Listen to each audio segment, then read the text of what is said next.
Hey everyone, this is Daniel, And I'm June, and we are Korean. American.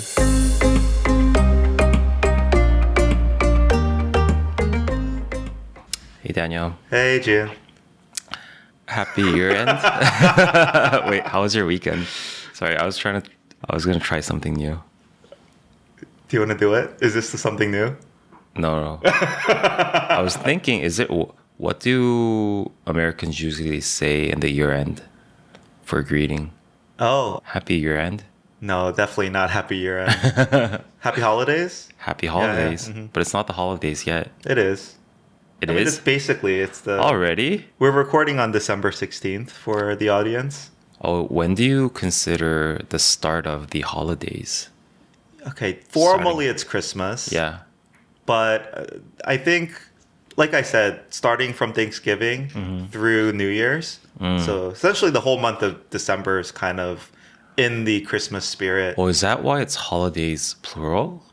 No, I think formally it refers to not just, the Christian Christmas, but there's all, I should know more. So, okay, Kwanzaa, Hanukkah? Hanukkah, Christmas. I think it refers to all of the religious holidays Okay. that occur around this time. But I would say in general, I think it's fair. The holiday season is starting in Thanksgiving, and it's just this festive mood, right? Starting in December. So, yeah. Do you feel the festivity in Korea though? No. Not a lot of decorations. Yeah, we definitely talked about this on a previous episode, but it's not a countrywide vibe for the entire month of December.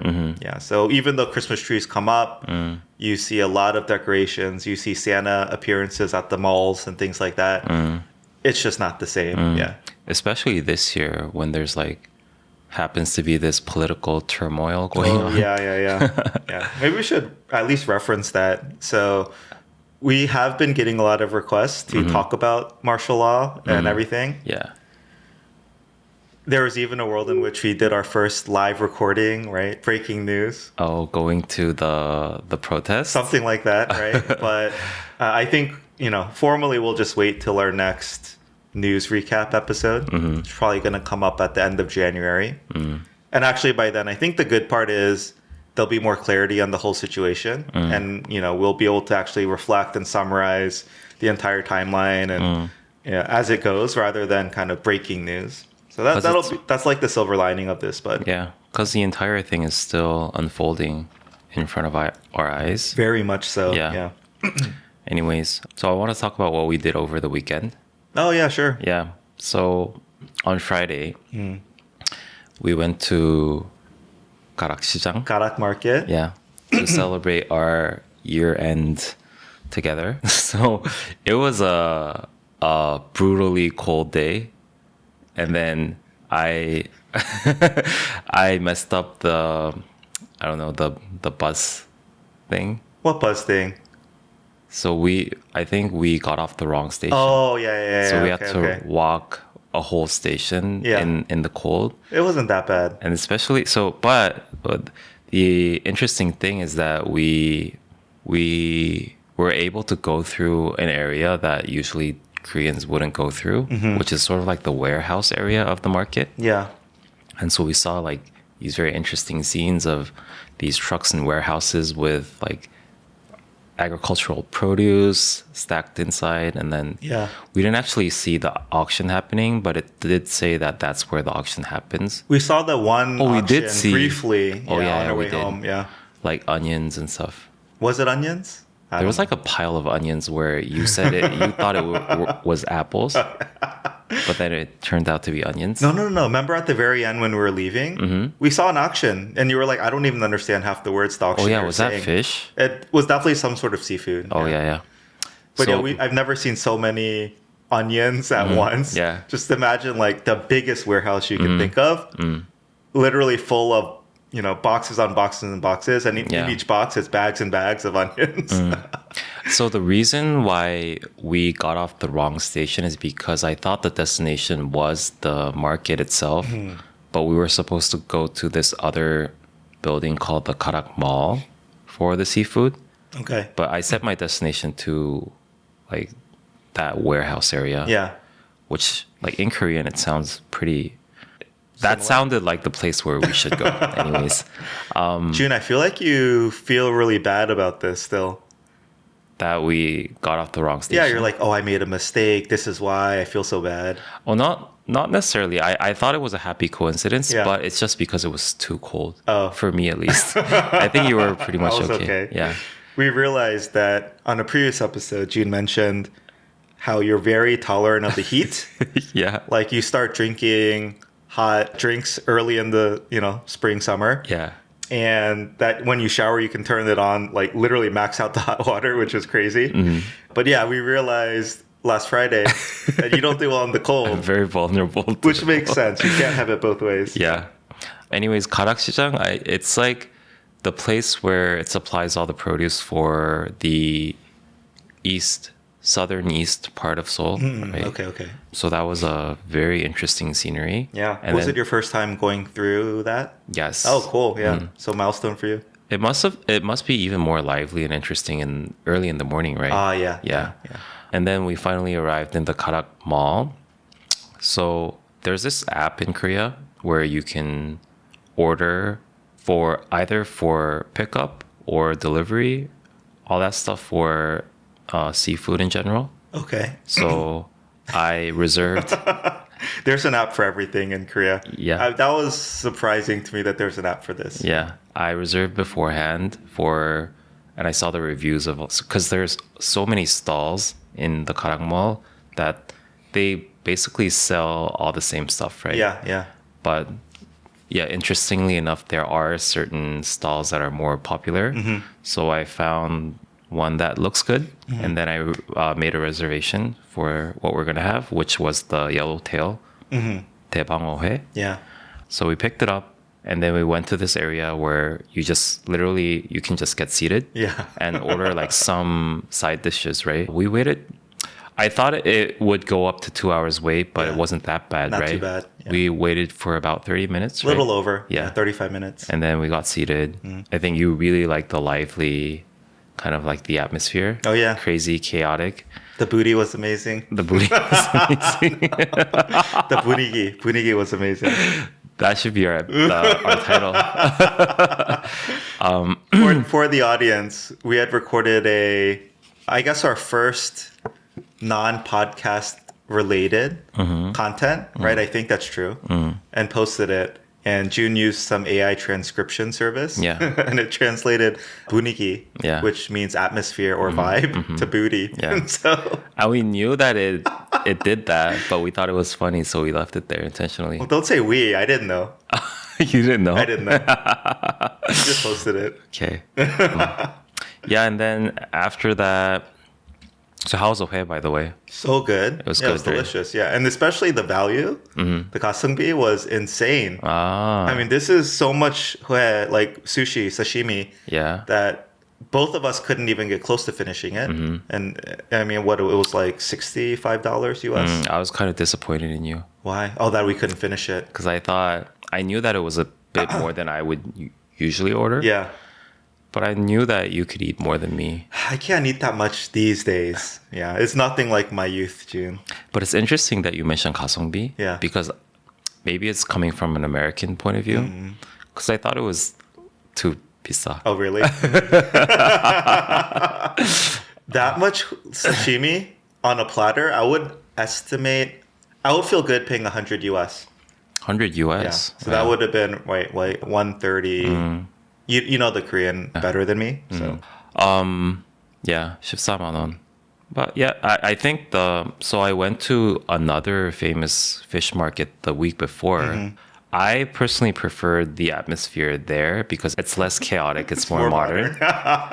But you Yeah. like the chaotic atmosphere do. more. Yeah. But I also think the 회 itself was better yeah, this exactly. time. Yeah. Yeah. It was a gross amount of 회. We couldn't finish it, so we dunked it in our 매운탕 later. Yeah, which I think you've never done that before, right? No, I don't think so. Yeah, because there's never any leftover. Yeah. But it was so good. Oh Yeah, it my was so gosh, good. it was so good. Yeah. So We weren't tender. gonna finish it anyway, so we Yeah. just dumped it into the stew. Yeah. It was so good. Yeah. And then we went to And then we came back to our neighborhood, and then we went to a koin norebang. It was your first koin norebang experience? My first koin norebang. Yeah. Yeah. I think it's newly open because as far as I understand, there weren't any koin norebangs around the area. But then I searched the map and then there was. And it looked very new, right? It did. Yeah. June, I wasn't sure we were going to talk about this. Oh, I have to bring it up. Okay. I definitely felt uncomfortable going to koin norebang with another dude. Oh, really? It's kind of some toxic masculinity stuff. Oh. So I just have to ask for the record. In Korea, two guys going to koin norebang. Just it's a thing. People do it. Yeah, it's completely normal. Okay. Ah. I was just like, oh, is this in the US? I don't think any guy would be caught dead doing koin norebang with just another dude. Really? Interesting. Why? It's because it's too intimate? It's again, Americans are so I don't even know what the right word is. They're like, yeah, anything that even like touches on borderline not being super like, masculine, macho, whatever. I think guys feel very uncomfortable doing it. Yeah, so. I think I mentioned this before, but being okay with doing those kind of activities is the ultimate masculinity. I know, being very secure in your manliness or whatever, I get it. I'm just telling you what it's like in America. Yeah, people would, no two guys would ever even suggest the idea of doing like karaoke together. Even if they both like secretly would want to or don't mind, you don't even bring it up. Anyways, how was it though?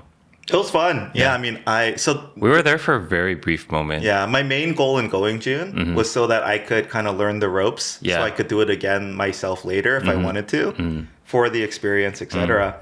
But I still don't think I feel comfortable navigating like the koin norebang karaoke UI. Yeah. But overall, I think I could buy my ticket, get to the booth, etc. I should have taught you more thoroughly. It's okay. Yeah. Though I think the modern koin norebang settings is very different. Oh.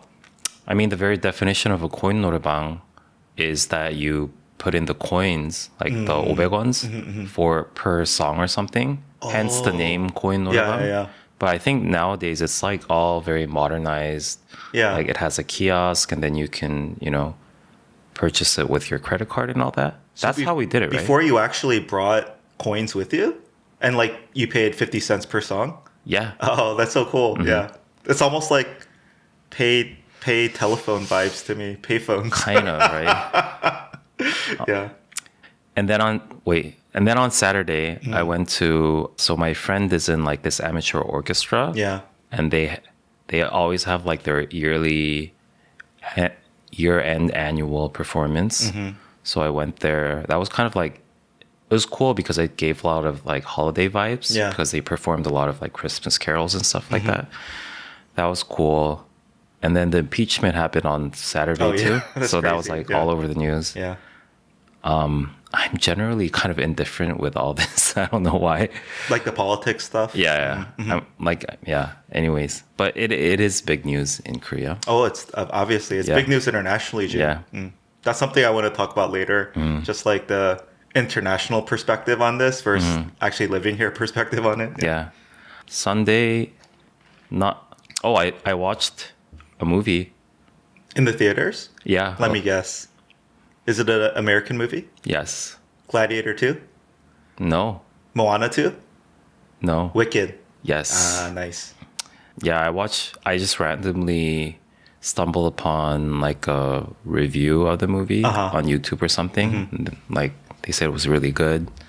Watched it. I never watched Wicked in the theaters. Oh, okay. Nor did I watch. I didn't even know it was like a prequel of The Wizard of Oz. Did you know that? Yeah. I didn't know anything about it. I mean, if you've seen the musical, you would know. Yeah. At least it's the same cast of characters, right? Okay. Yeah, it was good. My first and biggest reaction, it was so long. It was long? Because I wasn't expecting that. Because it's kind of like a musical Disney movie. Yeah. It's more like, there are a lot of children too. Yeah. So if you go to like these like more children appropriate or family appropriate movies, it's usually not that long, right? Yeah.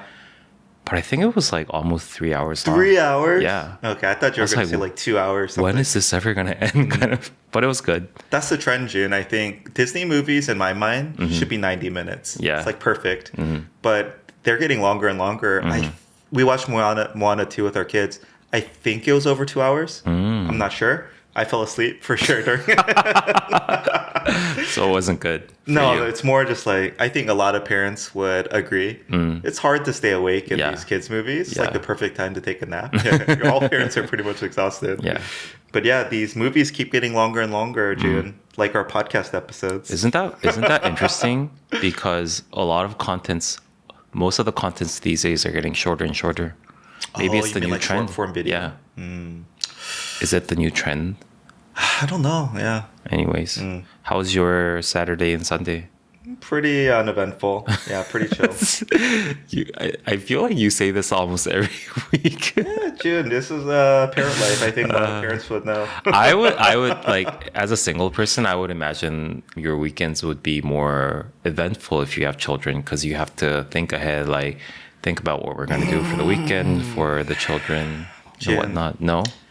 I think a lot of people think that before they have kids. Oh, It's like every weekend's going to be this wonderful, magical experience where I'm going to, broaden my kids' horizons and perspectives and have really immersive experiences with them, which happens time to time. Don't get me wrong, and especially with the earlier years. But I think as they get older, and also, with 4, I'll just play that card this time. It's hard to cater to a wide range of ages. Yeah. So usually it's like one of us taking one of the kids or 2 of the kids to some enriching activity, and the other just stays home and tries to survive. So. I see. But also it's the things do get repetitive, whether it's a birthday party or a play date or whatever it might be. But I would say also, I feel comfortable saying this. Definitely in the U.S., whether it's because we have more friends or I think it's just a more social, inclusive atmosphere overall for kids. We definitely did a lot more on the weekends than we do in Korea. Yeah. So there's a variety of reasons here. I do think some cultural, some personal, but yeah. I guess I can share this though. So our third kid, who is in kindergarten, Yuchiwan, she had her umakwe. Oh yeah. Which is like a music festival. Yeah. And it was last Thursday. Oh my god, it was the cutest thing I've ever seen in my life. I used to do that in Yuchon too. You did too? Yeah. So it was 2 hours of basically 5, 6, and 7-year-olds. No, 4, 5, and 6-year-olds. International US age. So 4, 5, and 6-year-olds just doing performance after performance. It was so cute. There were outfit changes. There were musical instruments involved. There was like all sorts of coordinated dances and everything. It was so cheesy, so cute. It was awesome. Yeah. How much did they have to prep for this? I think they prepped for a very long time, at least 2 weeks. Yeah, is my feeling. That's really cute. And it was even more cute because they told all the kids to keep this, big secret from your parents. Don't talk about it. And sure enough, my daughter did not mention it at all. Yeah. And she got like really like cute and giggly whenever we tried to like get at it. Yeah. At one point, I don't know. So she was humming, like she didn't know all the words, but she was humming the Christmas Carol, Santa Claus is Coming to Town, right? And I started singing along with it. And she just looked at me like, how do you know this You song? know the words? It's like, oh, am I in trouble? Like, how do you know the words? And I was like, oh, yeah, of course this is very famous. You want to? And she was like, can we listen to it? And so we started listening to it and singing along with it. And at that point, I knew this song. I thought she was going to perform it. So she herself, her grade did not perform it, but it was one of the songs in the performance. But it was just so cute. She was like, I'm not sure I should like tell you I know this song. Oh, did I just make a mistake? Because I revealed a little bit of the music festival. But yeah. Did they perform it in Korean or English? They probably like out of the 17 or 18 performances, I think 15 were in Korean. So they had each class do one in English, to try to show off for the Korean parents that, your kids know a little English. Yeah. So yeah, mostly in Korean. But she must have learned that song in English because she knew that you knew the lyrics to that, right? Because I'm pretty sure you don't know the Korean lyrics to that song. No, she knew the lyrics. She was singing in Korean. Oh, Yeah, and yeah. you knew the Korean No, I lyrics? just knew the melody. Ah, I see. I definitely do not know the Korean. 울면 안 돼. 울면 안 돼, 울면 안 돼. Yeah, anyway. Yeah. And then she says like the Santa Claus part, which is like really fast. I still don't know the Korean lyrics anyway. Yeah. So that was last week. Yeah. Again, cuteness overload. All right. Is there a smooth transition to what we're actually going to talk about for this episode, Yeah, which well, is the We're up again, June. Yeah. This is our second year of having a year-end wrap. Mhm. I don't think we'll call it a summary this year because it didn't really work last year, I don't know. which I want to talk about that briefly. But we're going to combine the year-end summary and kind of, New Year's looking forward episode Yeah. into one. Yeah. And hopefully release this, either very end of December or very early January. So it's our 2024 year-end wrap. And 2025 look ahead. Yes. But June, why? Okay, I don't want to go too deep into this. But when I came up with the idea of like summary, so summary, but sum for rapping, Yeah. I was like, this is brilliant. And then you were like, what? I really don't like it. Yeah. And then sure enough, I think like no one ever commented on it. Yeah. Because by the way, side note, some of your episode title suggestions have been fire this year. When my creativity wanes, you're like, what about this? Yeah. Like Chick or Treat? Come on, that was good. Yeah, that one's good. That was good. yours. That was really Yeah, good. yeah. But then there's some of these episode titles where I'm like, oh, this is brilliant. Yeah, gold. Yeah. And I thought this was one of them. Maybe you could explain why summary for summary plus sum as a rapper, wrapping up does not seem clever to you as a Korean. I was wondering why to myself, Yeah. like the discrepancy, like the difference in how you perceive what is funny wordplay in Korean versus how Koreans think Or about clever, it. yeah. Number one, I think the like again, humor is a very sophisticated and culturally integrated, nuanced thing, right? And I think American humor and Korean humor are very different. Yeah. And on top of that, I think language is also a very nuanced thing in general. Yeah. I think the way that you perceive Korean language is very different from how Korean would perceive the language itself, right? Because for you, it's like a very peculiar, interesting thing that you're observing from the outside, kind of, right? Fair. Yeah. And if you're coming up with wordplays in that point of view, Yeah. and especially in an American humor way, Okay. I think it's just natural that it doesn't really resonate with Koreans. Okay. Yeah. Well, I understand that summary. yeah. You understand why I think it's clever. Yes. Okay, so you've set the table, June, but you haven't answered my question. Why do you not find it clever? Why do I not? Okay, I'll just say whatever comes to mind, Yeah. right?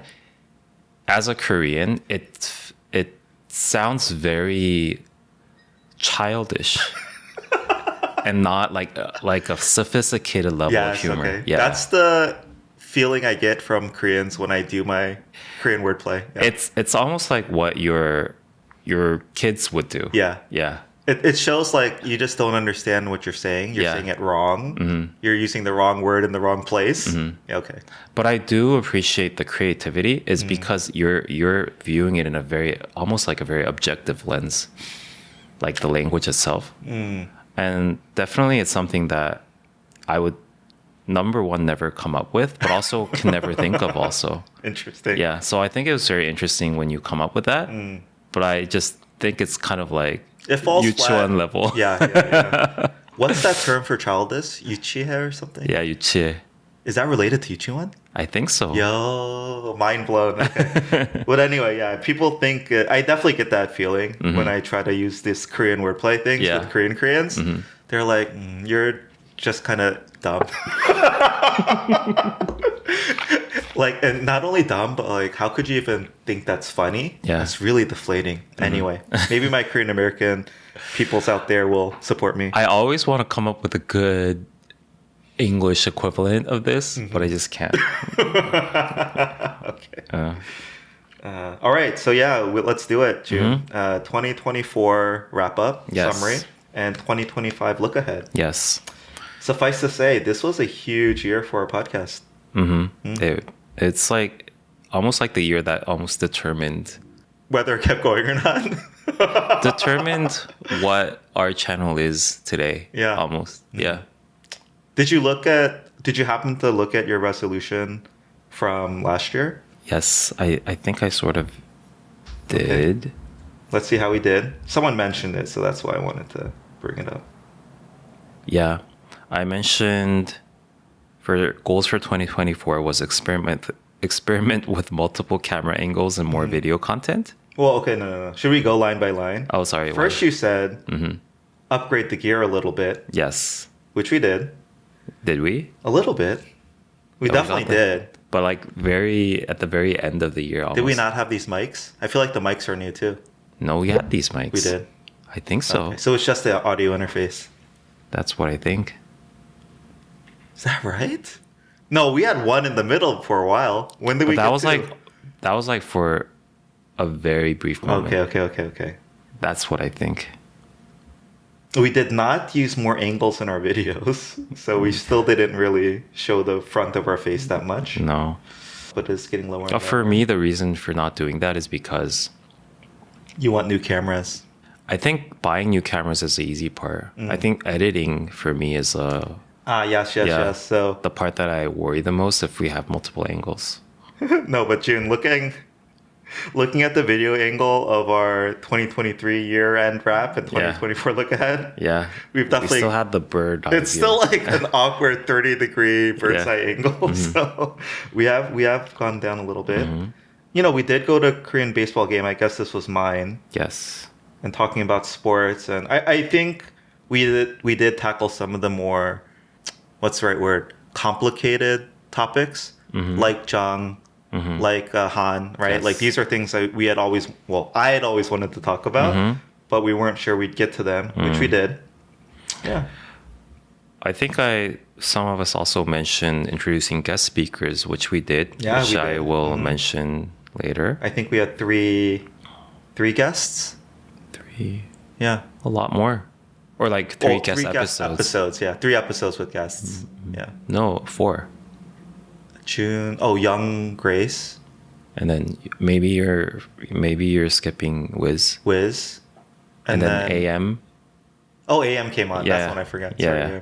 Sorry, That's one of more our than I most thought. loyal listeners. I know. That's more than I thought. Okay. Yeah. Anyway. And then we also said explore virtual recordings to accommodate travel. Okay.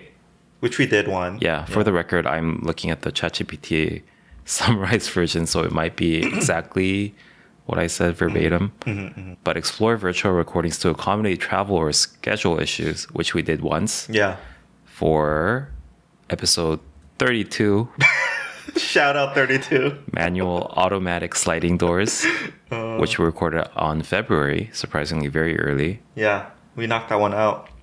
Another thing that was in the goals for 2024 Yeah. was to do outdoor recordings. And it says, for instance, cherry blossom season. Yeah. Definitely. I think I had an image of like us sitting in like a cherry blossom, like this scenery. Why? Is that something that two dudes don't do? Coin norebang is one thing, and then this is just next level. Like, Why? It's just like a beautiful scenery. I know. Yeah. Come on. Anyways, I imagine something like that, which this sadly didn't happen for this year. Okay. And then develop podcast topics that require personal experiences, for instance, attending a Korean baseball game, which we did. Yeah. Okay. Yeah. So I think we crossed off a lot of stuff that we thought we were going to do or we hoped that we would do. Well, June, the biggest one was, I think you had mentioned, you just hope that we can be recording a 2024 wrap-up episode. Yes. Which we are now doing. So we made it to one year, one episode a week for this year. We did it. Cool. Okay. Yeah, maybe let's just do the stats breakdown then. Okay. So should I start? You start. Yeah. So for a summary, we were at episode 26 in the beginning of this year. And now, as of today, of the day of recording, we released episode 75. And I think by the end of the year, we'll get to 77. So we would have published 52 episodes over 12 months. Boom. Yes. And yes, One a week. this is a huge milestone for us, I think, because again, we didn't miss a week Yeah. since our very beginning pilot. You know, through travels and then Yeah. June, you starting work. Yeah. All sorts of stuff. Yeah, we made it. Even when saying this, it sounds very surreal that we never missed a week. Isn't that crazy? Oh, look how dedicated we are and diligent we are. So dedicated. Yeah. And then, so for the published portions of the episodes, we recorded over 20. So we recorded 2,733 minutes worth of recording that are published. Wait, how come mine showed 3,880? I don't know why. Interesting. Okay. Anyways, that's closely to 45 hours and 33 minutes worth of published recordings. I thought it would have been longer because our episodes have been creeping up in length. So for the YouTube view counts, we have over 40,000 views. Okay. As of now. And in terms of followers for YouTube, I think we had 29. At the start? Yeah, subscribers not at the time of our last year's wrap up. Oh, okay. Okay. Yeah, and, 1 year ago. And now we have 7,635. Yes. Which is a 27,000% growth. For Instagram followers, I don't know exactly. It doesn't have like a very sophisticated stat system. Yeah. But as of now, we have over 58,000 followers. But I think, so I went through our Kakao Talk history. Okay. And on April 13th, you sent me a message saying, because I think this is the day when you landed in Vegas or San Francisco for your birthday. And you said, just landed and connected to Wi-Fi.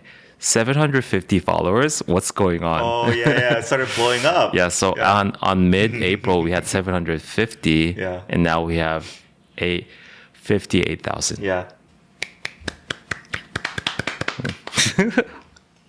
That's so funny though that I was like, we're at 750. It's getting crazy. Yeah. Okay. I mean, I'll bring out some Buzzsprout stats then. So according to Buzzsprout, averaged across the whole year. Again, June, you just mentioned where we were at the beginning of the year. A couple hundred followers, etc. But averaged across the whole year, we're in the top 5% of all podcasts. But if you look at just the last 6 months, since we kind of, blew up a bit with our Korean audience, we are in the top 1% based on downloads in the first 7 days. So yeah, we're in the top 1% of podcasts. I don't think a lot of people get to be in the top 1% of anything, usually. Okay, but yeah, June, we had downloads from 129 countries. Biggest being top 5 countries that have downloaded our episodes. And again, for a podcast, a download is kind of a listen. Can I guess? Oh, okay. Let's see. Yeah, go. Okay. I mean, of course, South Korea and then the US, right? Yeah. The 3, third- 4, 5 is where it gets interesting. 3? I don't think you'll get 5. Really? So 3 would be Canada. Correct. Oh, cool. And then 4, I'm guessing somewhere in Europe. Dang. Dang? No. Yeah. Wait. Then it must be Asia. Is it? No. It's not Asia? No. There's only one continent left.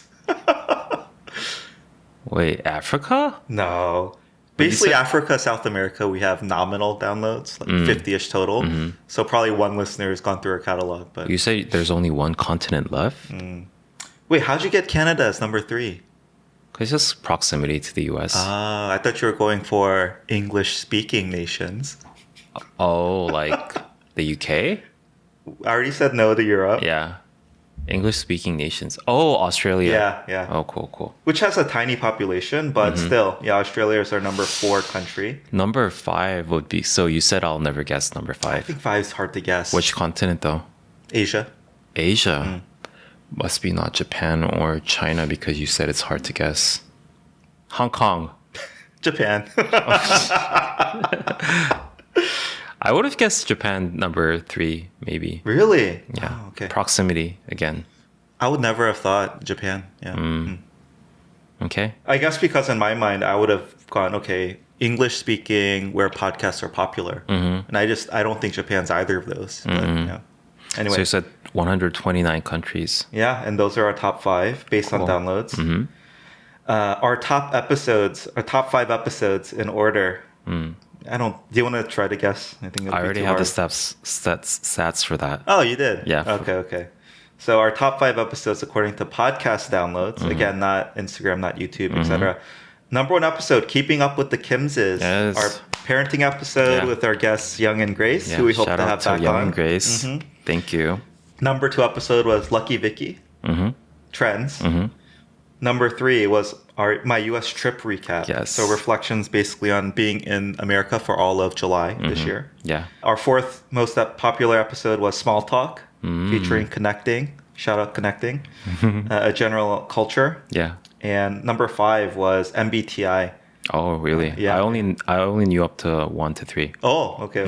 Yeah. Surprising MBTI. Oh, Well, also not surprising at the same These are all very clustered. Yeah. And this is when I think I guess we were getting very popular in Korea.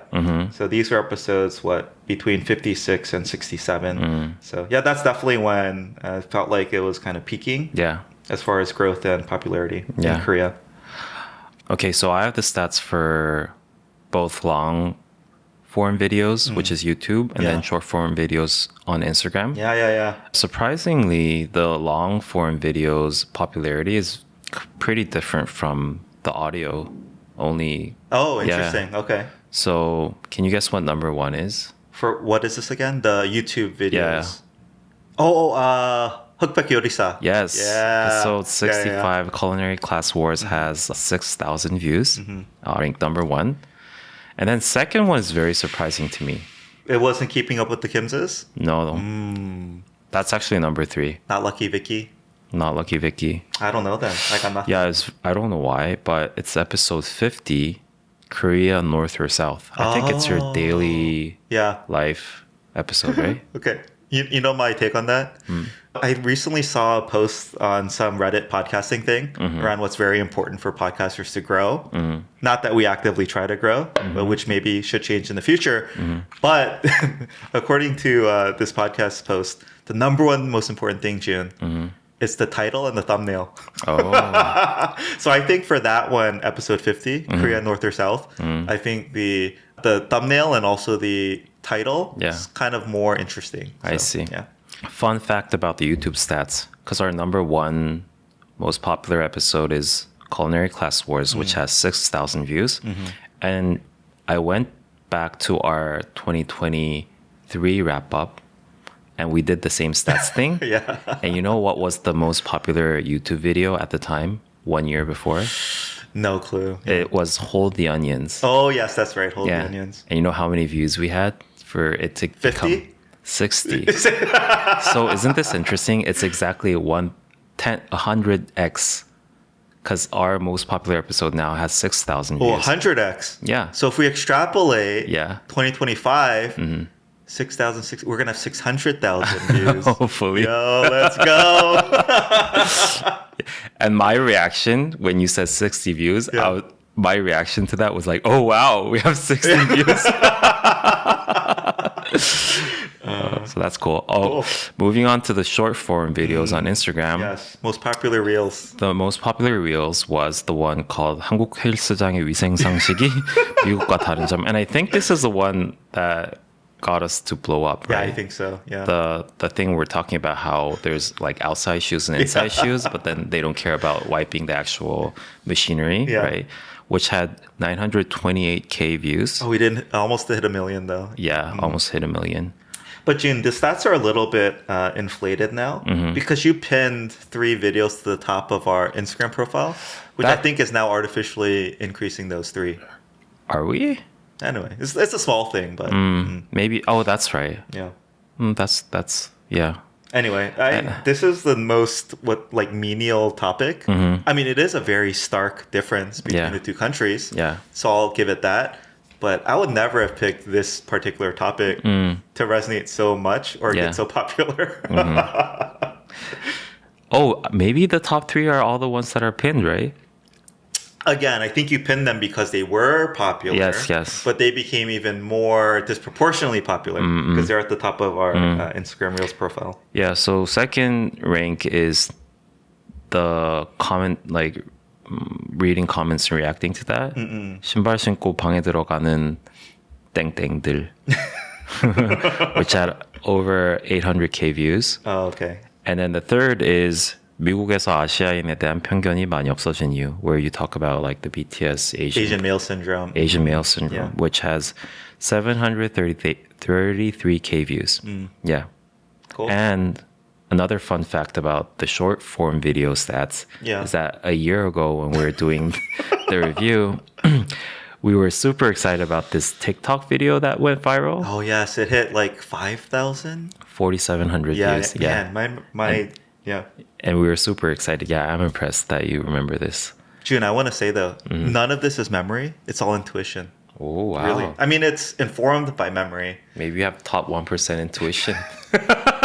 June, I think I have top 0.1% intuition. Wow. No joke. Yeah, so that was the stats. Do you have anything more to add on to this? Yeah, I wanted to bring it home with our Patreon stats. Oh, yeah. So kind of the backbone of our support here, putting their money where their mouth is. So we ended the year, I don't know what we started with, sadly, but we ended the year with 90 total Patreons. 63 of them paid. So 27 of y'all are freeloading. Just kidding.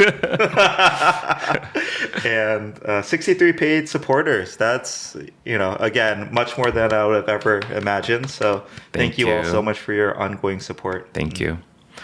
Okay, moving on. Yeah, so that's our stats. So yeah, again, quite the year.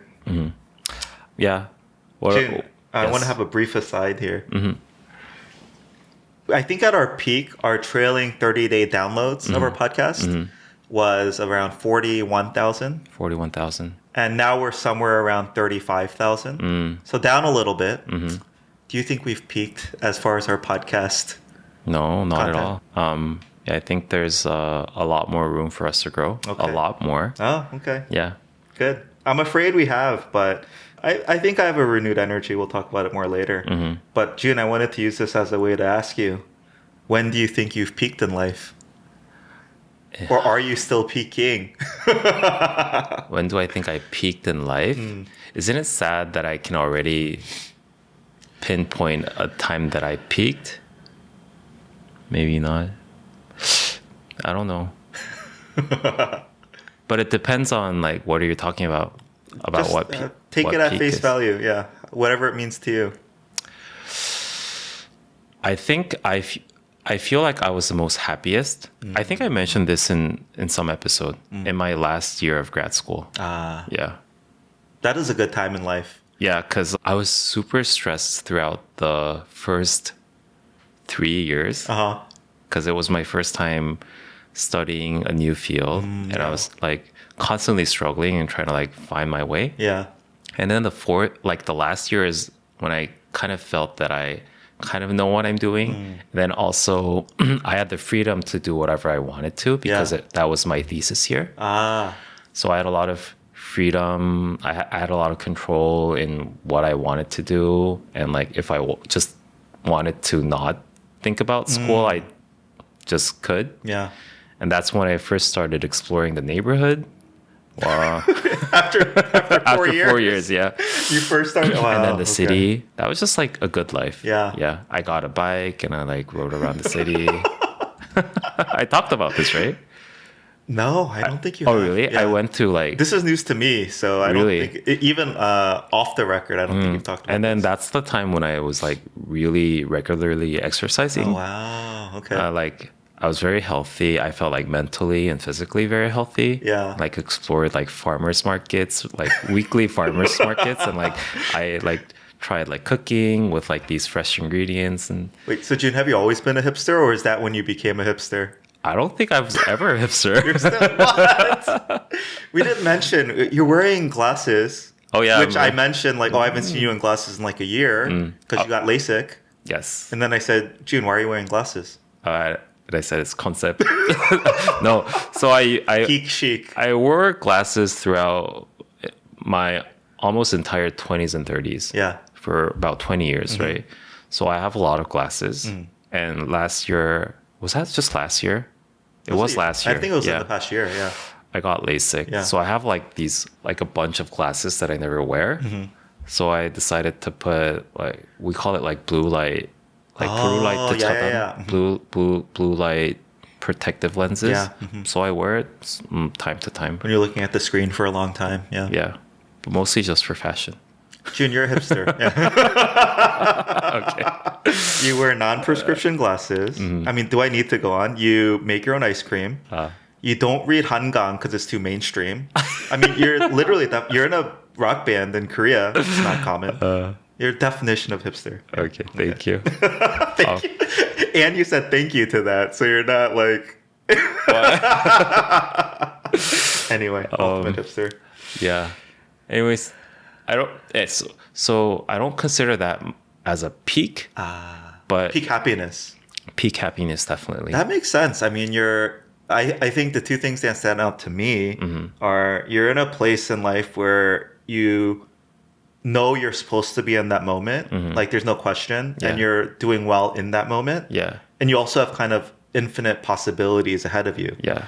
And you have some freedom of your time and energy. Yeah. That's a good life. Yeah. Do you want to know when my peak was? Yeah, I was just gonna ask. My peak is very clear.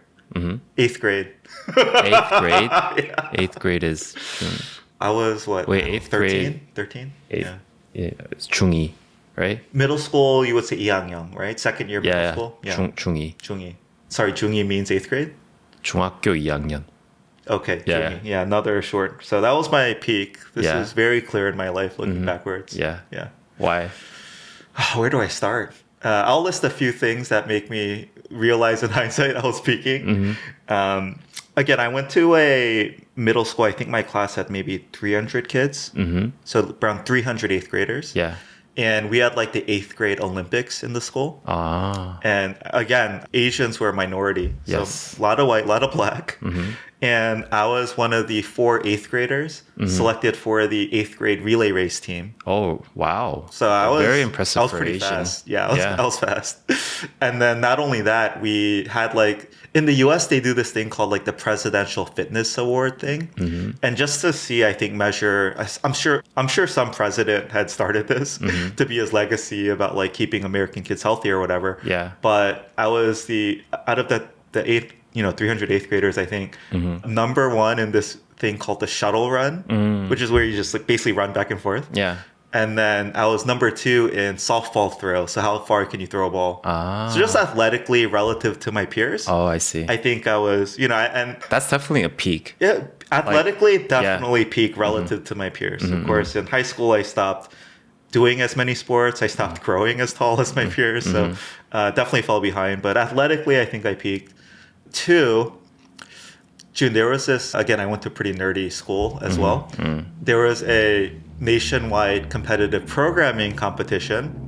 And I was not one of the top in our class per se. Well, one of the top, but definitely not the top. I went to school with some really, really, really smart people. Did you go to a magnet school? I did go to a magnet school. I'm surprised you Oh. know about magnet schools. Interesting. Yeah, but on the junior level team, so not the top 3, but the junior level team, there were 5 of us. And our computer science teacher had me be the captain of the team. Oh, wow. And I still remember Mr. O, if you're out there, he told me, Daniel, I'm making you the captain, not because you're the best programmer. You're not, which I knew. But he thought I was the one who fit that leadership role the best, in the sense that I was friends with everyone. I wasn't you know, I wasn't the smartest, but there was like this. Anyway, he thought I brought the team together well, and everyone would kind of listen to me. And so that's kind of why he made me the leader. And yeah, in hindsight, I'm like, I don't know why. That made me feel very good about myself. And as I recognized, I'm not the best programmer, but this guy picked me to kind of be the leader, whether it gelled the team.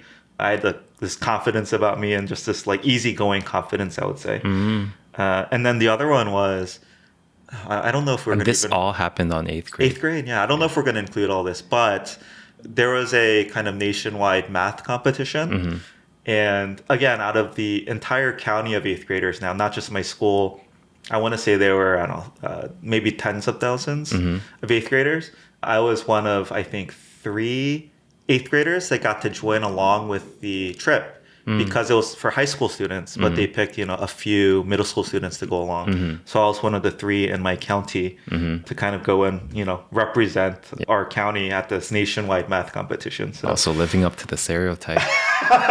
but yeah, I think just again, in hindsight, it was a very, I feel like I'm just bragging, Jen. Also, I went to, I think, 15. Do you know what a bar or bat mitzvah is? Yes. It's like the Jewish coming of age thing in 8th grade. So I was invited to, I think, 15 of these. So I was like kind of popular. For an Asian kid, getting invited to this many, you know, bar and bat mitzvahs, I think, was not common. So yeah, just like athletically, academically, socially, I just felt like I peaked. I feel like the 2 moments that we chose as our peak really well reflects our personalities. Not cultures. Cultures also, but not necessarily cultures, because my peak was, I also described it in when I was in the US, right? Yeah. But anyways, what I was trying to get at is that I think your definition of when you're peaked has a lot more social color to that. Yeah. And when I imagine my peak, it's very in solitude almost. Yeah, exactly. Yeah. It's like myself, like exploring the city. I thought you were going to... The reason why I mentioned culture, Xion, is when I hear your peak, you really seem to prize that independence and autonomy that maybe I kind of had more of and took for granted. I see. Where you're like, oh, that was the first time in my life, you know, 4 years of college, you got to explore the city, get a bike, live your life, like your life, right? Yeah. And, you know, that's despite me feeling in an Asian American upbringing, I had less of that than maybe like, you know, just full Americans. I don't even say full Americans, but non-Asian American Americans. Relative to that, you had even less, right? So you really seem to value that autonomy, right? And maybe I really seem to value that socialness. So that's where I was going with reflecting our cultures. I see. Anyways, that was my aside moment. So now, let's talk about milestones. Okay. I feel like I was curious what you wanted to do independent of stats here. Oh, yeah. Because like there are certain milestones that are kind of different from what the stats are. For instance, we first started monetizing through what we're doing. I think that's a huge milestone. Yeah. Not that it really matters, but it is a huge milestone. It is a huge milestone. We are no longer losing money making the podcast. We're actually, it's kind of surreal that we're actually, to be clear, it's not a substantial amount. It's but not still, substantial. We're not losing money. But it's not zero, yeah. So we started monetizing in Buzzsprout, YouTube and Instagram and all this. And then we had our first paid promotion. Oh, yes, yeah. Which was with Connecting and also NordVPN. We've had 2 paid collaborations with those 2. And then I think we went briefly over this in our stats in our intro, but we experimented with many different formats, namely guests with, I want to shout out to all of our guests. Yes, yeah. Our former work friends, AM, RS, and EL. And then my personal friend who graciously agreed to appear in our podcast, Wiz. Yeah. And then my friends, Young and Grace. Yes. And then we had our first remote recording, which is, again, our manual automatic sliding doors episode. That was a new format thing. Yeah. And then we experimented with a lot of recurring formats. which is the media review, Yes. which started from episode 31, Yeah. 경성 그리쳐. And then I think we did 2 more of those, right? I don't know. I was Lovely tracking. Runner 흑백 요리사. and then 흑백 요리사, right? Did we only do 3? I feel like we would have done more. Maybe one more. I don't know. Anyway. Anyways. And then we started doing the listener comments and response episode, which started from episode 54. Ooh. And then we did 2 more. One more, but then the latter one had 2 parts. And then we started doing the news and trends episodes too. Yeah. So we experimented with a lot of recurring formats. I think that's gone very well. Yeah. It just, gives us evergreen content. Yeah.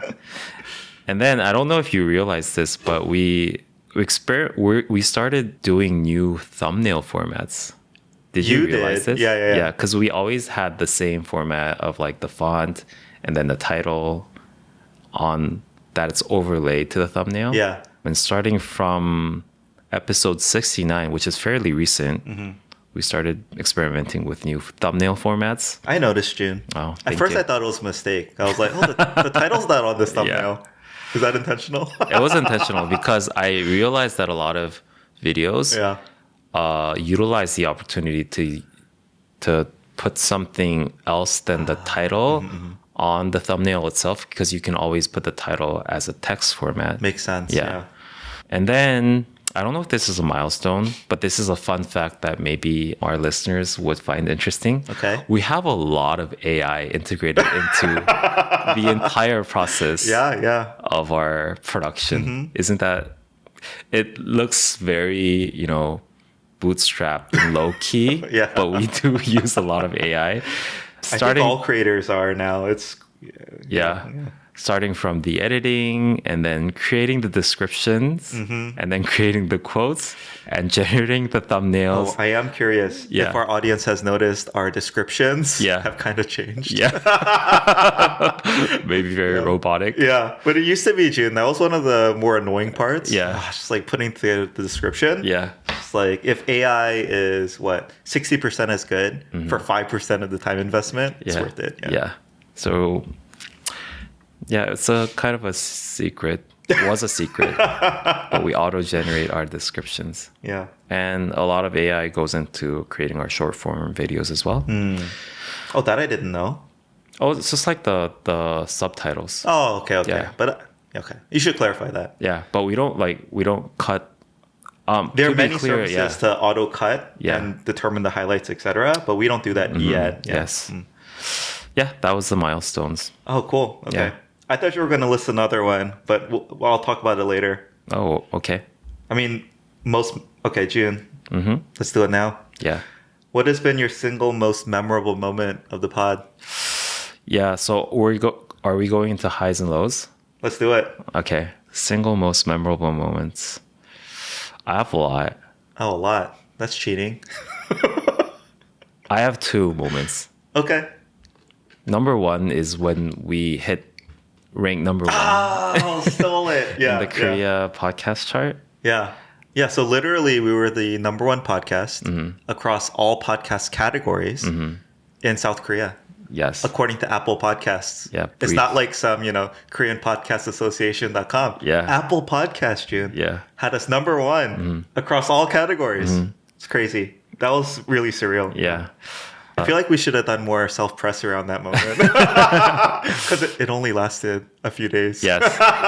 Huge thanks to Grace and Young, because I think that was because of our most popular audio the episode. parenting one. Yeah. That was number 1. And also, I don't know if I want to mention this on the pod, but when we had a chance to talk to another celebrity creator, that was I think a very highlight moment for me. Yeah. I mean, true Korean celebrity. Yeah. I'll bring up a similar one then, because my number 1 was the same as yours. My number 2 was when we got to meet a legit person in the K-drama industry. Oh, that one. Yeah. I hope we can do more and more with them, but that was super cool. I mean, I'm a huge K-drama addict. And so through the podcast, having made a connection and being able to just talk with them, and we can't share more than that, but that was super cool. Yeah. cool. How about any lowlights for you? I don't actually have any. Sorry. I have a couple. Okay. Number one is when we lost certain video content. Oh, yeah. That was annoying. Technical difficulties. Especially for when we had Grace and Young. Yeah. Because I think that the last part was really interesting too. Yeah. But then we lost video content, so we couldn't upload that. Yeah. I don't know if that was like a low part, but it's very aṣuo. Yeah. Yeah. June, I feel like okay, let's try to make this next part into a shorts. Yeah. Because personally, the thing I care the most about is our long form content. Yeah. Who is listening to our entire podcast or watching our entire YouTubes. Because I think the shorts, again, don't always reflect the entirety of our podcast. So I don't know where I'm going with this, but I really do hope that if people do like the short form content, that they would go and listen to the long form content. Yeah. But I understand a lot of people can't because maybe it's, English proficiency, etc. So I understand that. Yeah, my low light, it's similar. One is when, just like there's some moments where in post, it's like, oh, the audio quality is so bad. And we have to do so much. And it's like, oh, I thought we were past this. And just having to do that much more work to get the audio into a listenable state is one. And then, this is not really a true low light. One of our episodes is still not on Spotify. It's just frustrating, right? It's like, we've done nothing different. We've actually been in close contact with our contact person at Spotify. Super helpful. Yeah. We know exactly the error and everything, but we can't get around it. Yeah. Yeah, it's kind of frustrating. But yeah, low light. Oh, and then, this is not really that low light, but in butter. Okay. Dude, I got roasted so hard. Yeah. In those comments about, I still, again, it's not a big deal. I want to be honest, but yeah, it doesn't feel good. I think this is a good segue to go into our favorite and least favorite episodes. Oh, okay. Yeah, I want to classify this into long and short, right? Because they're very different in terms of their characters. Okay. What were your most favorite long form audio or video episodes? Oh, I didn't prepare that much. My favorite episode, I think, was the first guest interview we did with Ian Ray. Yeah. And I think for me, because this really fully embodied for me what the podcast was about, which for me, it's not only it was our first guest episode, but it was our way of kind of commemorating our time with that, our former coworkers. And the reason why I wanted to start this podcast was really just to create some sort of, record of my time and experience here. And that really kind of fully embodied it. We had meaningful guests sharing meaningful thoughts. And it was awesome, right? Just like we had dinner here before. And so it just felt like really special to be able to use this platform, this setup and everything just to commemorate that time together with them. So yeah, I hope we get to do more and more of that too. But yeah, maybe a bit selfish. But yeah, that to me was like the culmination of our podcast efforts and in a really, really meaningful way for me. Yeah, so that was my favorite episode. Yours is so much deeper than mine. I think 2 episodes came to mind when I was thinking about favorite episodes. Number 1 is the Han episode, episode 53. I think it was especially meaningful for me because I might have mentioned this sometime before, but for a long time, I knew that you really wanted to cover this topic. And every time you brought it up, I was like, no. Yeah, no one talks about it. It's like, doesn't exist. No one talks about Han anymore. Yeah. And then, but at some point, I really felt that I needed to, we needed to for some reason. And then I did some research and I got to know about what Han is in a more structured way, which made me understand it better myself as well. And I think we did a pretty good job in dissecting what it is and trying to explain what it is for non-Korean audience and also for Korean audience as well. Yeah. So that was very meaningful for me personally. And I think it was pretty well received as well. Yeah. Why are you laughing? I think this highlights F and T. Yeah. And I think it also highlights Enneagram 4 and 3. Yeah. Because I was gonna say, I think that reel was one of the most shared. Yeah. So people were sharing that to their own, followers yeah. the most. Your description of the sediment analogy for Han, yeah, which made you look very moshisa. Because you are moshisa, but yeah. Anyway. Yeah. Thank you again. And then the next one was, I don't know why, but I really love Lucky Vicky. Oh yeah. I think it's really fun for me because whenever I talk about the current trends of Korea, I think those are very fresh takes, right? That's not very obvious or like been talked about in other medias as well. Yeah. I don't know. I really love talking about. I had a lot of fun recording. I think you like the episodes where you have time to prepare. Yes. And it's well researched. And then you are very proud and confident of your takes. Yes. Which is then supported 100% by correct. our Korean audience. Yes. So, yeah. So those were my favorite episodes. It's good. Good balance. Okay.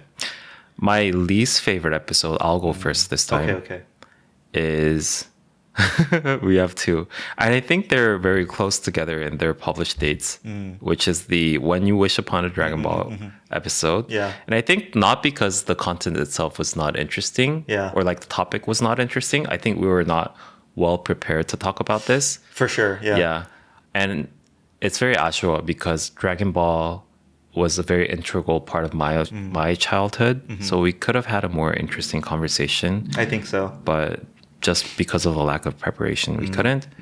And then the Dreams of Food Court kids meal. Oh, really? Yeah. You don't like that one?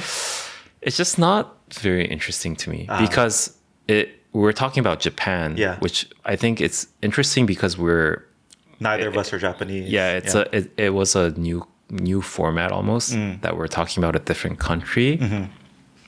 But I think neither of us has a very deep understanding of Japanese culture to get really deep into why. Yeah. And we're just like constantly just beating around the bush. And I think having very shallow takes for everything, which I personally didn't think that it like met my bar of like what is interesting. Yeah.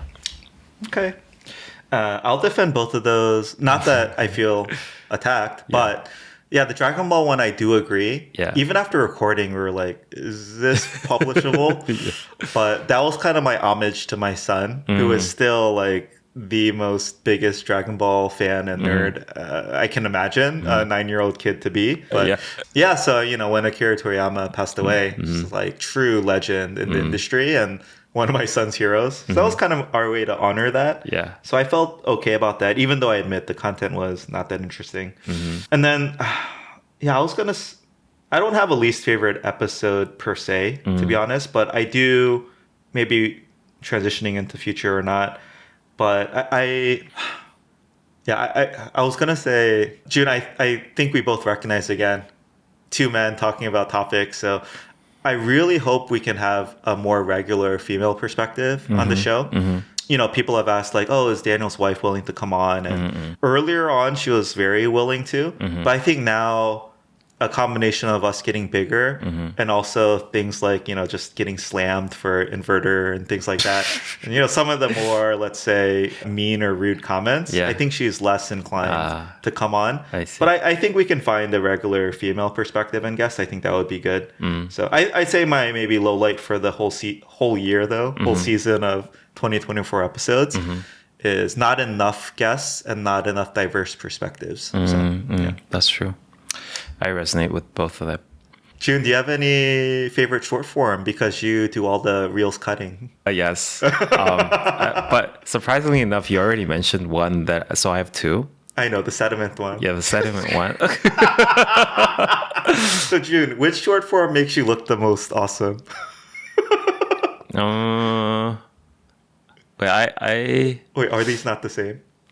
No, it's not. All right. So June, what are your favorite short form that you cut this year? I think I explained very well when you were talking when we had a guest appearance, AM, when he was talking about like how he's worried that every time he comes to Korea is gonna get bombed. Yeah. And then I did the analogy to the earthquake Or and gun then the gun violence. Yeah. But that's That's not my favorite short form. Yeah. Actually, my favorite short form is the one that we talk about how you said that Korean people, like you said that your friends think that Korean people eat a lot of chicken Yeah. and gogi, and we actually don't. Yeah. And then I explained that we actually do. Yeah. That I don't know, for some weird reason, I think that's my favorite Interesting. short because it's kind of funny. Yeah. And I think the comments were very interesting because Yeah. some people said that they don't, and some people say that they do eat that much chicken and meat. Yeah. I don't know. I think that was hilarious. That was my favorite short. Yeah, I'd have to look. I don't have a favorite short that comes to mind. I think this just reflects, like, because you do the shorts cutting, you kind of can probably remember all of them. Yeah. Whereas I think I can also probably recall more of our episodes because I do maybe a slight majority of the post-processing. Yes. Yeah. And then sometimes you're like, oh, did I say this or not? And I'm like, you definitely said this. Yeah. But it reflects our roles in Yes. the podcast production. Least favorite. Oh, we should have started with least favorite. I wanted to why? end with a positive note. That's okay. Okay. Least favorite, to mention two. One is, of course, the aircon episode. Wait, that's your least favorite too? Yeah. I think okay. both of these least favorite shorts have the same reason why I don't like it that much. It's just because for some reason the comments become too toxic, Yeah. and it's skewed in the way that we never expected it to be. Yeah. Actually, my least favorite short is one of the recent ones. Yeah. Where we talked about 한국인들이 가끔 교포들에게 갖는 불편한 감정. Where you Yeah, what's talked that about how like sometimes Korean Americans claim Koreanness and all that. yeah. And I think that was a very candid and honest and almost, I think, courageous thing that you can say as a Korean American living in Korea. And I thought that was a very meaningful video. And then for some reason, the comments became very toxic about like how like people are expressing like hate towards each other. And it, like, I almost was on the verge of closing the comments. Oh, wow. Okay. But then I also think that this is one of the aspects and is reality of how Koreans think about Korean Americans. And also some Korean Americans think about Koreans. Yeah. So I left it there for like as like a semi-social experiment. Yeah, almost. yeah. But I really didn't like it because it expressed too much hate towards each other, which is the complete opposite of what we wanted to do with the pod. Makes sense. Yeah. My take on that is, I guess it's surprising because that reels in particular, I feel like I was, I don't know, extra sympathetic towards Koreans. And yet, even still, I think Koreans interpret me as the opposite. Yeah. Which to me is so shocking. Yeah. Even this morning, there was a comment I I'm saw like, it. oh, the guy on the left is really always like making fun of Koreans. No, it's like too much prejudice. Yeah. And I literally re-listened to it like again. It's not. Nothing I'm saying is prejudice. Yeah. So this just gets me to the point where maybe there's some stereotype against Gyopos because I'm speaking English, because I'm smiling and laughing as I'm talking. Yeah. I do think still, I know you've kind of refuted it, but I think anytime I'm laughing or smiling while talking about Koreans, they take that personally and defensively as, you know, an attack, prejudice, whatever, and not actually listening to the content of what I'm saying. So I just think culturally that's something that is very different. Smiling, laughing while you're talking, it's not mocking, it's not superiority. It's just how we try to just treat conversations more lightly. Americans. Yeah. Again, I think I mentioned this multiple times, and I stand by this.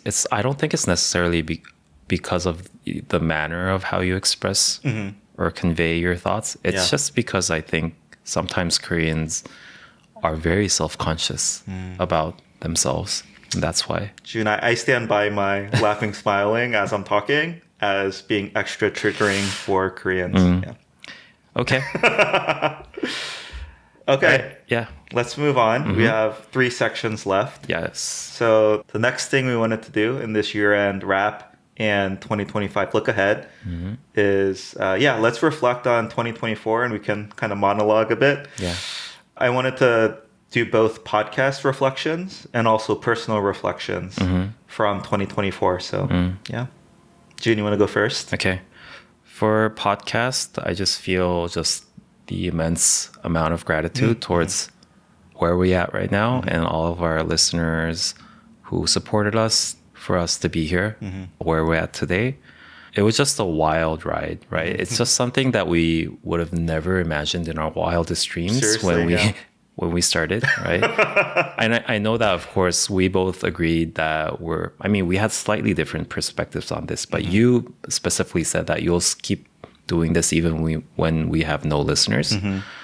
But it just feels very special now. Yeah. Not because the recording part is also always special, and I think this is my favorite part of doing this podcast still. But I think we have another interesting color of like getting a lot of responses and see what people like and all that, and having the opportunity to do that is just very special. And again, I just feel a lot of gratitude towards that. How about personally?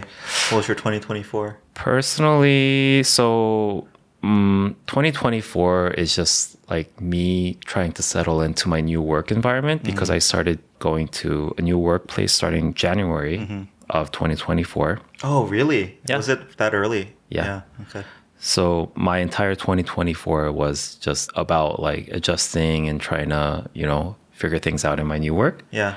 There are like definitely lows, but there are also like high moments as well. And I think this is my real true experience working at a startup. And it's very chaotic and hectic, but also very grateful. Yeah. And I love, again, this goes hand in hand with my definition of my peak moment, but I love having a lot of autonomy and freedom to do whatever I want, which definitely a startup provides. What else is there? Yeah. I want to talk about this. Okay. I once learned about this very interesting social experiment by this guy called Feltron. Feltron? Yeah. Sounds like a transformer. Okay. It's his last name, I think. I forgot his first name. Yeah. I think he stopped doing this, but for a long time, he published this thing called the Feltron Annual Report, where it's very in tune with my character, but he like meticulously logs all of his data of all of his activities that he did throughout the year. Yeah. And then he makes this into this sick infographic. I really wanted to do that For your life. for my life, or like as an annual report. I don't know why I mentioned this. I wanted to. You didn't do it. I didn't do it. 2025, June. Do it. Yeah, maybe I should. Yeah. I know what you're talking about, though. Yeah. It feels like it's almost a trending thing to do now. Just like track every minute or how you spend your time and money, and then create sick infographics after. Yeah. I did travel a lot. I think that was one anomaly. Yeah. Something that stands out significantly for 2024. I traveled to 4 different countries throughout the year. Taiwan, Thailand, Japan, and the US. Yeah. I hope to do that more often as well this year. But yeah, very non-structured personal reflection monologue. Yeah. What about you? You bled into 2025 a bit. Yeah. Let's see. I mean, podcast reflections is going to be the same. Just very filled with gratitude. Still feel surreal. Again, not that we're huge, but just so much bigger than we anticipated, right? And I think just feel very honored and privileged to have the audience that we do. And my wife, so how much do I share? Iyagi Media, right? I think, and the Iyagi episode format where we just interview about people's experiences in Korea. I think it is the continuation of the project we were working on before that never got to launch. And I think I only really started to fully realize that, after we got a little bit bigger, because it's, we can actually reach a broader audience, share multiple perspectives. And even when some people comment like, oh, it's so nice to just hear like, 2 people maturely sharing their opinions. It's exactly kind of the goal and ethos of our podcast and the mission. So I think just being able to almost see this podcast as that continuation or fulfillment of what we had started at our previous company but never got to launch. So I think that was pretty cool. And just, again, just feel immensely grateful. And yeah, humbled by that opportunity. Any other podcast reflections? The other thing I want to say is, I guess there were moments where it did feel like we were kind of stagnating a bit. And I don't know, that's just my personality. Like, I just always love the new and shiny. And anytime something gets even remotely kind of redundant or repetitive, it's just not exciting for me as much. But I think, combined with your steadfastness and like feeling just not obligation, that's the wrong word, but some slight sense of responsibility to our Patreon subscribers, to our listeners, etc. I think it's just, it keeps me going, because if this was a solo thing, I think I would have already quit in 2024. Yeah. Personal reflections. I could easily get very emotional, but I'm going to try not to. June, this was the first year I have not worked in my life. And I took I'm still not working. So just a full year of, I would say, resting. Oh man, it's like, I think my year of not working followed almost stereotypically to the T, like how most people who have done this before told me it would go, which is the first 3 to 6 months were very uncomfortable and uneasy. Yeah. Like, I didn't know how to relax, or I felt guilty for not working, right? Like, most people don't get this opportunity, so I felt like it needed to be more structured, otherwise it'd be wasted. Yeah. So I felt all those things, right? And then kind of around the 6-month mark, started like settling in. So it was kind of nice. Yeah. I get to exercise more regularly, get to have my, time to myself, do whatever I want. And, I guess I was still having a lot of social engagements. So maybe 1 or 2 lunches with people in Seoul, etc. Yeah. So my schedule felt very busy in a good way. And then right around the, early November for me, kind of approaching the 1 year mark, started to feel really uneasy again. And then my calendar was actually very empty. Just like had I been forgotten, etc. And then I realized, okay, I need to make a concerted, intentional effort to actually have more social engagements, to find community, etc. So I won't get fully into it because, this is more 2025 look ahead stuff. But yeah, this was an interesting year of not working. I'd say if you had asked me a little bit earlier, like looking back, I would have said 2024 felt like a wasted year. But I would say it felt like a necessary year. Yeah. I think just people, most people in this world, they're just so used to or forced to just work, right? You're always doing something, always looking ahead, never feeling content, satisfied. You're always trying to do more. And I think for me, that was definitely true. I could have left work many times before, but I never did. And I think it finally took that, took the circumstances in which I was in Korea. I would have never quit and done nothing, I think, had I been in America. And it just like a bunch of things culminated to get me to the point where, just I don't feel like the need to look for a full-time job. And being able to have this time with, my kids and spending time with family and just honestly spending time getting to know me personally more in this past year. So yeah, quite an interesting year. Even though on the surface it doesn't feel that eventful, to be honest. But I think, deeper down, it was a very meaningful year for me to, again, get to know myself more, independent of work identity, independent of career, independent of kind of like everything that defined my identity in the US. So maybe just by observing you as a friend, I feel like this was a very much needed year for you, because even when we were working together, I felt like you were at like some weird stage of your career where like you kind of was trying to like start your own thing, but then like I don't want to say compromised, but you felt like for something that you can do inside the company. And I felt like at times I felt like it's maybe this is not exactly what you wanted as a setting, right? But then, so I think this is a very much needed year for you. And then combining that with what you did with the podcast and how you're sort of continuing your mission that you wanted to accomplish through that. I think I just feel that it's very meaningful. And like later on, maybe 20 years later, when you reflect back in your life, I think this would be a very memorable year for you. And yeah, like this is somehow like loosely connected to how I described my peak year was when I had like the most freedom. Yeah, that's true. Yeah. It just feels, I just feel that it was the moment in life that had the most color to me. Yeah, yeah. Yeah. And so if you can somehow use this opportunity to, you know, make it more colorful, I think it would be a very meaningful next year as well. Yeah. Yeah. June, also, I think I shared this, one of our super fans, original super fans, really. And then the mom of my daughter's best friend, one of her best friends, you know, she's leaving back to the US. And so we saw her this past week at the school. And yeah, I could easily cry. I'm not going to access that side. But it was a very tearful farewell.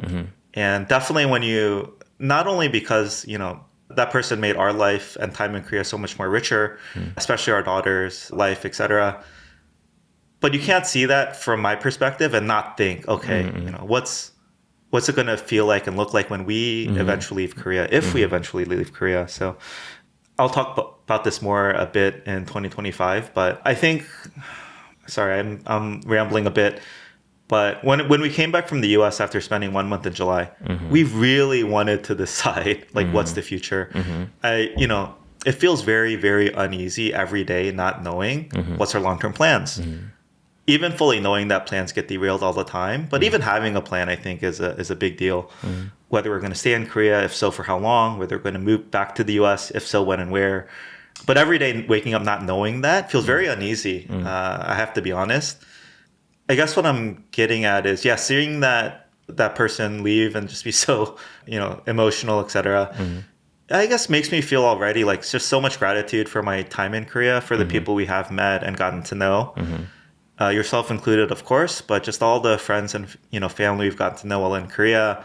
And yeah, you know, if we were to leave next summer, which it doesn't seem like that's going to happen, but if we do, it feels very, I feel like it's not. Our time in Korea is maybe not complete yet. I don't feel ready to leave. Yeah. So, okay. Yeah, that's just what I wanted to add on. All right. Okay. 2025. I'll go first, I guess. Podcast resolutions for the new year. Yeah. I want to take more risks creatively. Yes. Yeah. We posted that story of our, you know, end of year meeting at Karaoke 시장, the fish market.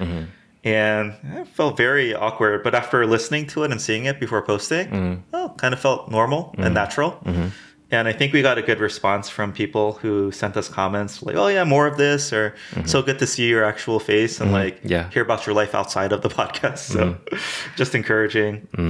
I really wanted to encourage you to be more creative. Yeah. You know what? I don't think I've ever told you this, but throughout my life, maybe it's because my family setting, I was always the more creative one. Oh, in your family? I think I have some creative sides as well. Oh, for sure. But when I see you and I see like how you are creative, like not in terms of like the level of creativeness, it's like different directionality of how creative you can be. I think it's very, I don't know, I admire your creativity a lot, and I really want to encourage you to be more creative and like use this channel to express your creativity. I don't know if I'll fully get there, but yeah, baby steps. Yeah. We'll start at being a little bit more risky. Yeah. And yeah, but thank you, June. That's very encouraging. Yeah.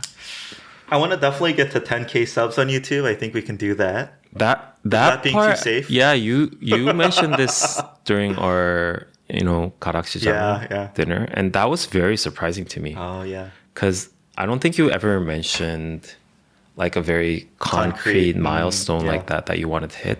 Well, what I really shared was I want to get to 100,000. I don't know why. The idea of getting that YouTube silver plaque, dude, that would be so cool. I know it comes with a lot of things that I've historically said I didn't want. But yeah, getting to 100K and getting a silver plaque we can put in the background here would be awesome. Oh, that would be awesome. So cool. The third thing is finally replacing this product placement thing with an actual product placement. You know what I realized? Our format is very not suited for product placement. Why not? Because it's not, we never do a close up, right? Well, if we had something there, we could. Maybe we should. We could even cut it in our reels. Yeah. Yeah. Anyways. And actually, this was something that we had mentioned earlier. And I've talked about it, but I haven't been serious about it. I want to actually put together a set of principles for how we moderate content Yes. and actually publish that somewhere so people know, and then actually do a better job moderating. Despite my limited Korean, I think I can do my best job, or we can tag team, of course. I think without the principles, I really don't like doing any moderation because it feels too, what's the right word? Like, is it censorship? Is it bias? Whatever. But once we have the principles, of course, there's always going to be some subjectivity. But without the principles, I feel uncomfortable doing any, gross moderation. So, yeah, those are my podcast resolutions for next year. Personally, I think, I've talked about it. Getting some clarity and having some hope of getting out of this, what I would call my midlife crisis. Just like, I still feel very unmotivated and directionless outside of the podcast. And actually bleeding into the podcast a little bit. Embrace it. June, I have been for a year, I think. No direction, etc. I feel like a leaf floating in the wind. And then, as a part of this, I think being more structured and intentional in my time off, right? And then a big part of this is just finding more community and creating community. So I'll just bring up one example. I do think one thing that has carried with me in my life is just creating community wherever I go. And I think in Korea, that's very foreign. So for example, there's like a Kakao open thread, right, with all my kids' parents in the same grade. And, I feel like whenever I did post one time, it's like, oh, there's a day off. Like, we're going to be here. Anyone interested in going? Radio silence, right? And in my mind, when there's a week off of school, I would love to be the one to say, okay, like for anyone who doesn't have anything to do, on Monday, Tuesday, Wednesday, Thursday, for every day this week, here's like an unofficial thing where we'll be, or at least one parent will be, and they can kind of, if you want to join, just message, come along. Yeah. Right? Because I think so many people out there, it's really sad. Like they might be home alone. They might not know what to do. They might not have people to do things with. And so just offering to do like, hey, just come along, come with us. We're not going to spend all day together, but we can eat lunch together, maybe take a photo. Yeah. It just makes that moment, I think, that much more special. And I realized like, I was letting too many things be excuses. Like, oh, I don't speak Korean well. I can't be a good chaperone leader. I don't speak Korean well, right? Yeah. I can't even buy tickets for people, things like that. But not letting that be an excuse and just doing what I can. I did not expect to get emotional at this moment. Just in the absence of having community, trying to create that community. Whether it's with other creators in Korea, whether it's with the expat community, whether it's with my kids' school and their parents and their friends, whether it's at church, just finding more community and being more intentional about that. So, super excited to see you doing that, especially for you personally, but also that sort of reflecting back to how we're gonna develop our podcast. Because that's one of the things that I wanted to mention for 2025 resolutions for the podcast as well. Yeah. This is a very simple thing that we can easily do, but I don't know why. For some reason, I want to do a live broadcast once. Oh, okay. Right? I think that's like a live YouTube live or an in-person. Not an in-person. Okay. That thing I'm still pretty skeptical about. But yeah, June for the audience. June just does not believe that we'll have anyone come, which is probably true. Yeah. I don't know. I think your version of wanting the silver button is kind of like me doing the live thing, which doing the live thing is just like very simple. We can just literally do it now. But just like that, I don't know, for some reason, that image of doing a live broadcast is for me a very symbolic thing as a creator. Okay. At some point we would. Live audience still, yeah, I think I'm very skeptical about anyone ever showing up. I know that I do recognize some people whenever we mentioned this in our episode. They're like, oh, I'm down to being there, whatever. I don't know. June, I think the general accepted rule of thumb for these online like gathering things is 10%. So of the people who say they're going to show up, only 10% do. So if we want 10 in which people case we'll have in our audience, we need to have 100 people commit. Which I think right now we have, let's say, 10 people saying they'll come, which means we'll have one person actually show up. And last but not least, and I did mention this last year, and I'm saying this again, I would be very happy if we could do another wrap-up episode of 2025. And especially like your like still yet to be determined plans of whether you're going to go back to the States or not. I think it's in whichever format, even if you do decide to leave, if we do manage to continue this podcast and do another wrap-up of 2025, that would be super meaningful for me. Personally, at work, we're working on releasing this app product and is expecting to be released this. Would your company like to sponsor an episode from us, June? That would be very weird, like integrating my work to my hobby. But anyways, to be clear, I think most people in my workplace know that I'm doing this. Yeah. But anyways. I agree. I feel like that would be, bleeding a lot of your personal life into the podcast, which I don't know if you're okay with. Yeah, and there's like compliance issues. Yes, that makes sense. Yeah. But we're expected to release this coming summer. Also having a soft release this March, maybe. So super excited about that. Oh, wow. Yeah. Personally, I've been very successful in managing my weight. In a very... Congrats. Thank you. I'm not. Where some people might even think with extreme measures of like only eating one meal per day. Oh, wow. Yeah. So you've been doing that IF that long? Yeah. Oh, wow. I haven't been doing a very continuous streak, but like every time I can, I do. Wow. So I want to maintain this trend and also getting to exercise more. I have a gym where I can use for free at my Orchestra. Yeah. Maybe that's the problem, June. You need to pay for a Healthjang subscription to motivate you to actually use it. See, this is the thing about me. As much as I love having freedom and autonomy, I hate it when like I have something to commit on. No, that's a line. Yeah. Because you value freedom and autonomy, you hate commitment. Yeah, I hate it that I have to fix on a time that I have to commit to. Does that bleed into your relational status, June? Maybe. And also, I shots here. I don't know if I really wanted to share this in a podcast, but my cat has like a gum infection issue. Oh no. Yeah, and then he might have to remove all of his teeth. Oh. Very soon. That's serious. Yeah. So. Poor Gorong. Poor Gorong. But for his well-being and happiness, maybe this is gonna happen very soon. Yeah. I'm slightly worried about the procedure, but I hope that he has, better health for 2025. Yeah. I heard that cats live like pretty okay with having no teeth. Okay. I don't know. Would you put in cat dentures? Is that a thing? No, it's just he just would live with no teeth. That's sad. Yeah, but they say that they rarely use their teeth in general.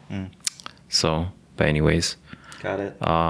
Yeah, that's pretty much it for my personal resolutions. I'm usually not the person I don't really believe in resolutions that much. But we've talked about that. Again, commitment. Okay. I think we're on to the last part, which is just thank yous and acknowledgements. So, of course, I express my biggest thanks to you, my co-host, I think we're a very good fit together as a collaborator. I think you complement a lot of the things that I lack, and I think we're very good collaborator together. And I think I mentioned this in our previous wrap-up episode last year too, but huge thanks to your wife as well. Yeah, very generous, especially and supportive with, I think she knows I have so few, commitments and hobbies and interests that actually keep me motivated. So I think she's extra generous with this. Yeah. And I might have said this before in our last year wrap up too, this one as well, but it hits differently this time. A huge thanks to all of our listeners and the guests who were generous enough to have an appearance in our podcast. Yeah, same, June. Thank you for being the co-host and the person to answer all my questions about Korean culture. And to be honest, actually, you know a lot more about general culture things than I do. Maybe. Noam Chomsky, like Americans don't know who that is. More Koreans might know who that is than Americans. Yeah. But yeah, I think also just being the more, let's say, structured and disciplined one when it comes to producing this every week. Really, I think we would not have released every episode if it weren't for you. So also doing all the, media, social media and stuff like that. I know it's a lot of work and you're the one with the full-time job. So thank you. Definitely want to thank my wife as well, who I think she's, I was going to say she's maybe careful with giving feedback on the podcast these days. At the same time, I think she is a big supporter and her and her friends as well were kind of the original, super fans of our podcast. So I think without them, we wouldn't be here either. But yeah, of course, every, recording morning, I leave early, leave her with the kids at home. Especially, she is working full-time now too, June. So yeah, I definitely feel guilty every time I leave because she has the full-time job. And this is maybe more of a hobby. But again, I think she recognizes that it's very meaningful for me. So she definitely supports it fully.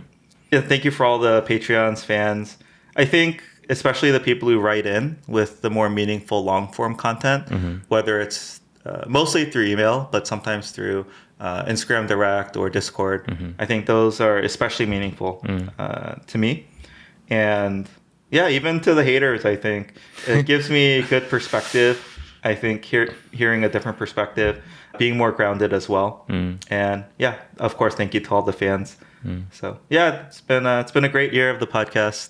Again, was really, definitely the one staple for this year for me, June, is just doing the podcast. Yeah. So cool. All right. Here's to successful, I'd say 2024 and even more exciting 2025. Yeah. Done. Cheers. Done. Cheers. On that note, if you'd like to support our podcast, one way you can do so is supporting us on Patreon. For the minimum tier of $1 a month, you get access to our exclusive Discord, and you get to discuss with other, I'd say, pretty mixed Korean and American crowd, everything from the latest episode to future discussions you'd like to hear us talk about, and even just current events in Korea, again, because I think it is a pretty good, diverse crowd in there. So since last episode, we have one new Patreon subscriber. It's been a while. Yeah, it's been a while since we've shouted them out. So Gina, thank you for your support. Thank you, Gina. All right, and that concludes our episode. Thank you for listening, not only to this episode, but supporting us throughout the year. And hopefully you can continue to support us, and we can continue to put out interesting content. Yes. Okay. Happy New Year. Happy New Year. Bye. Thank you.